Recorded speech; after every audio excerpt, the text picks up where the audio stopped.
This is Detroit's Morning Answer with John Anthony on FM 92.7 and AM 1400. The Answer.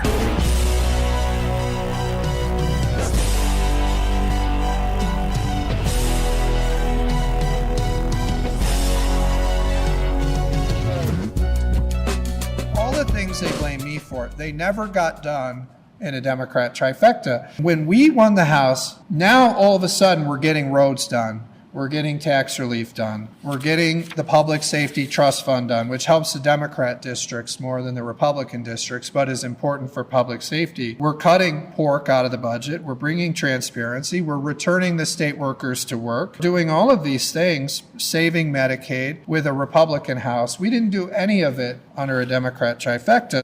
Well, welcome back to Detroit's Morning Answer.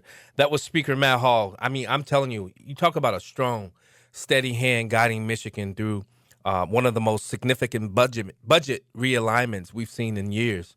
Think about this. Under his leadership, and all he has is the House. Under his leadership, the House delivered a budget that actually decreased spending for the next fiscal year, something nearly unheard of in state government. And he only holds one chamber, and I want to get right to it. Speaker Hall, welcome back to the show, my friend. Hey, thanks for having me. I really appreciate it. Now, Speaker, a budget decrease in Michigan and in any state house is rare most years because spending rises almost automatically. How did you and your team manage to deliver a lower overall budget for fiscal year 26, especially while Republicans only control the House? I told Governor Whitmer we're not going to vote for any more of this waste, fraud, and abuse that you've been doing the last 6 years. We look through the budget, and you've documented this on your show in the past, but we found $5 billion of waste, fraud, and abuse. Thousands of ghost employees. These are fake jobs that they're using to pad government departments. We found wasteful grant programs, all kinds of economic development, money that Whitmer pays out the door, and they don't create any jobs. So we just said, look, the spending is out of control. We need to start right-sizing it. And that was one of the key, I would say, the key drivers of our position on the budget. And fortunately, Governor Whitmer saw that we were serious, and we were able to get a budget that's smaller this year than any year before under Whitmer. We made it smaller than last year. So what we did was we got her to reduce it, and the key is the trajectory we're on, because we forced her to set better priorities, including roads, public safety, education. And we're permanently dedicating money in the budget to fixing those things. And it's forcing more cuts next year because as their money starts to run out, we see another $500 million needs to be cut next year, and then $300 million the year after that. So it should be smaller next year too. Now, Speaker Hall, there's also a transparency built into this budget. Can you talk to the listeners about how important it was for legislators to know where pork projects were going and who was introducing them? And now there's within this budget a system that allows the taxpayer to see who's doing this. How important was that? Oh yeah, no, I don't know. I know you have some experience in Illinois. I'm sure it's bad there, but It was horrible in Michigan. I mean, these guys, they had a practice where they would take billions of dollars of tax dollars and they would just shove it in the budget in the middle of the night. They wouldn't tell you who was sponsoring these projects. They wouldn't tell you the public benefit of the project. It would take a long time to even figure out the recipient. And in many cases, you wouldn't find out until a year after the vote. That was when the requirement was to tell us what these projects were. So, as a regular member, you wouldn't even know what these things were. The House Republicans this year, we said that practice is unacceptable, and it's led to criminal investigations, and they do this with billions of dollars. Yeah, so we cut the pork spending 87%.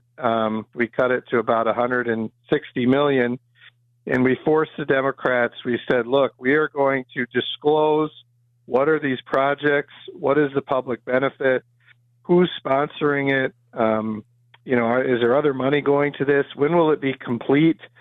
And we don't want this money going to these for-profit corporations, or what we saw Democrats do. They create fake nonprofits just to receive the money, and we stopped that practice. Yeah, these guys will do all kinds of things to just get money in this budget. We stopped all of it. We call it HEAT, the Hall Ethics, Accountability, and Transparency Plan. I love it. Strategic Outreach and Attraction Reserve Fund, SOAR. You said it repeatedly that it needs to end. For those listening who don't follow Lansing daily, what exactly is SOAR, and why has it become a target for reform? Yeah, well, this is the Whitmer slush fund, where the Democrats agreed to give her automatically hundreds of millions of dollars a year. I think it was $500 million a year for her to just dole out to the corporations. And, this wasn't working. Yeah, it just wasn't working. It wasn't creating any jobs. The purpose was a good purpose, which is, hey, we want to compete with other states. We want to be able to land, big employers in Michigan, but and because we have bad policies in Michigan, we have to pay them hundreds of millions of dollars. Yeah. This is, Whitmer's philosophy, and essentially this is how they funded the Goshen program, which we even Gretchen Whitmer has now abandoned. And they gave hundreds of millions of dollars to Ford, GM, all kinds of companies, and when we looked at these things, they didn't create any jobs. So we said, look, we're not doing this anymore. We're not going to give hundreds of millions and billions of dollars to companies, and they make these promises. And then Whitmer's administration, they just revise the terms. They extend the number of years that they have to perform, and then they downgrade the number of jobs. And at the end of the day, they create no jobs. And they get paid. It's crazy, a crazy way to spend billions of dollars. And so we stopped it. Wow. And the thing is, think about how many years this has been happening. Speaker Hall, you've mentioned the need for a new economic development model, one in which you say that works for not just small, but medium Michigan businesses and not just large corporations. What would that model look like to bring in more economic development to Michigan? Yeah, well, we don't want to pay out any cash anymore. It's ridiculous that they're doing that. So, we're looking, since we've defunded SOAR, we're hoping to repeal and eliminate SOAR. Now, I've told the Democrats, I said, as long as I'm Speaker, you're never going to win the House. But if they somehow won it after I was gone, they could bring this program back. Yeah. So we want to repeal it, end it. We also want to repeal and end the mega credits.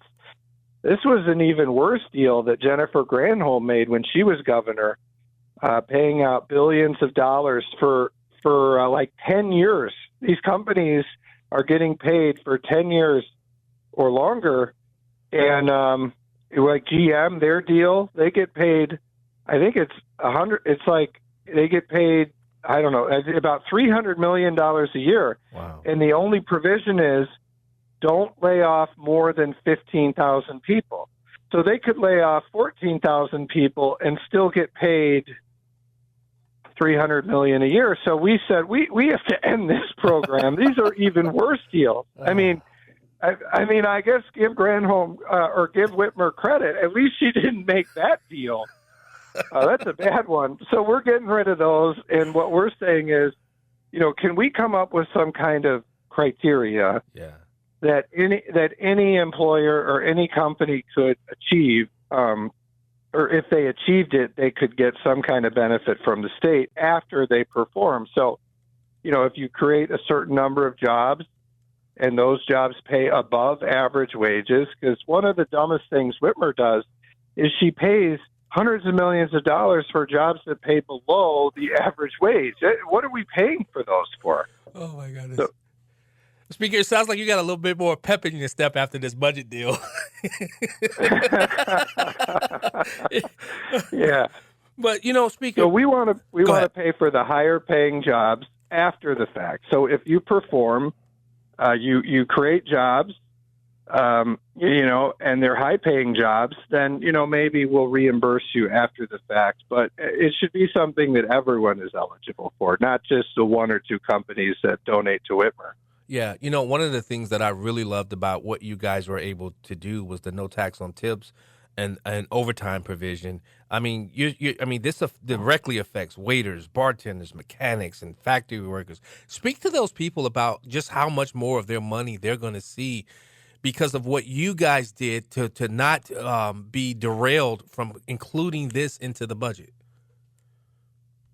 Yeah, this was when I talked to some of the Republicans. I said we're going to get no tax on tips, overtime, and Social Security, and we're going to amplify Trump's one big beautiful bill, and we're going to get Gretchen Whitmer to sign that deal.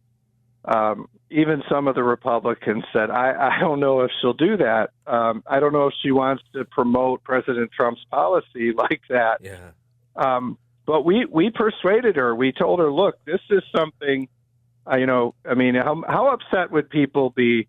They think there's no tax on tips, overtime, and Social Security, and then they get to the Michigan part of their tax return, and they're paying out, thousands of dollars in taxes on tips, overtime, Social Security. So, if you combine the benefits, this is going to be, about $1,500 a year saved for our tipped workers and our people that work hard on overtime, and also our seniors on Social Security. They're all going to really benefit, and that's important right now. Affordability is important right now, and our workers and seniors are going to get some relief. Yeah, if you're just joining the show, we're talking to the Speaker of the House of the Michigan House Republicans. Mr. Speaker, one of the things that what's happening, law enforcement was also, public safety was also a strong point that you guys wanted to make sure. I know there's a lot happening with the Michigan State Police. They just did a no confidence vote. But how important was it to also ensure that public safety was also one of the highlights of this budget? Yeah, well, every year we give more and more money to the local governments, and some of these local governments, like, you look at places like Detroit and Flint and Saginaw and all kinds of places, you give them the money and you don't know what they do with it. And these are some of the most violent cities in the country. Yeah. So we said, look, we'll give you increase in funding, but we're going to dedicate it to public safety. And we want you to bring more police and new equipment to help them fight crime. We're not just going to plug budget holes. And then we're going to look at your violent crime rates, and if you bring the rates down, you'll continue to get the funding. And we call it the Public Safety Trust Fund. It's the first time in Michigan's history that the state is investing directly in law enforcement for local governments. But we've got to bring the violent crime rates down, and we want to support our local governments, but they haven't been making the best spending decisions either. So that's why we forced them to spend it on public safety and on, addition of police and equipment, and not on these unarmed social workers, which some of them were trying to do. We're not going to let them spend it on that. As a former police officer, thank you, Mr. Speaker. Mr. Speaker, I want to get. There's two things I want to hit really quickly. I want to get your take on this. This was at the home of State Representative Regas.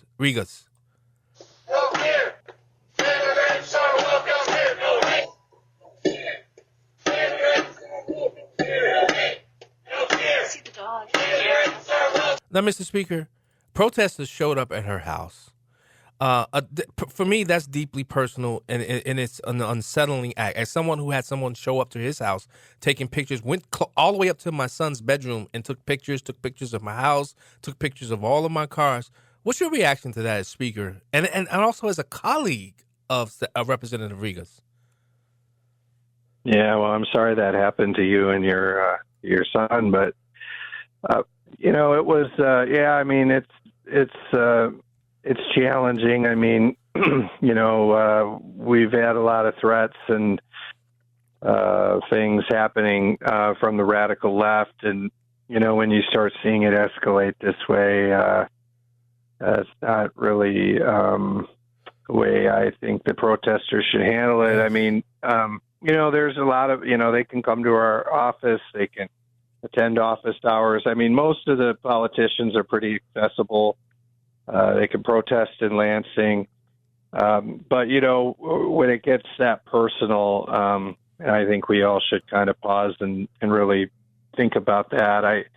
I don't think that's, I think that's just kind of out of bounds when they show up to the house and up to the door and there's a large mob like that. It's quite a disruption, and it shouldn't be the way they handle it. I agree. Speaker Hall, everywhere I go, I talk to people about your leadership and what you've been able to do. I know sometimes being a leader is like herding cats, but I really do want to give you this opportunity. I know we got a hard out, but I want to give you an opportunity to speak to the voters of Michigan why you should be retained as Speaker of the House when you look at everything that under your leadership has been done for the betterment of the people of Michigan. Well, yeah, I appreciate you noticing that. I mean, it's I watched some leaders in the state government who had no idea what they were doing. I mean, you look at even the former Republican Speaker, Jason Wentworth. I mean, we got done with his term, and I looked at it. I said, okay, there's two things you've accomplished. You spent billions and billions of dollars of pork, and you gave billions of dollars to the big corporations. Is that why you ran for office? It was surprising, but that's what he did. I think, then you look at Joe Tate, who was a nice man, Democrat speaker, and couldn't do anything. I mean, he couldn't accomplish anything. He set the record for most failed bills of any speaker in the history. And so I do think the leadership really matters, and that's where, even though Gretchen Whitmer is a Democrat, she says, at least Matt Hall, will do what he says he's going to do. And so then we can work together, because it's like, I'll tell you what we're going to do or what we can't do. And then you can negotiate, and you can trust, hey, these people are going to perform. And I think the governor would prefer a Republican House that does that to a Democrat House. And that's how we eliminated the ghost employees, and we brought the earmark transparency, no tax on tip overtime Social Security, reducing pork spending, bringing the government workers back to work, and all the things that we accomplished in this budget. And there's more to come. We're going to do even more. So we're fighting every day for the taxpayers in Michigan, but you need the right leader. And then the other thing that we've done is we've really taken the time to work together, and you have to be very patient. But if as Republicans, we have a lot in common. If we're patient with each other, we listen to each other, we work through problems, we can see real unity in the Republican Party. And that's what that's how we've really been able to do all these things, is with a unified Republican Party. All right, Speaker Matt Hall, representing Michigan's 42nd House District. Thanks so much for joining us on Detroit's Morning Answer today, and continue to fight for the people of Michigan, because they know and they're feeling it. Thank you. All right, that's Speaker Matt Hall, Detroit's Morning Answer. We'll be right back.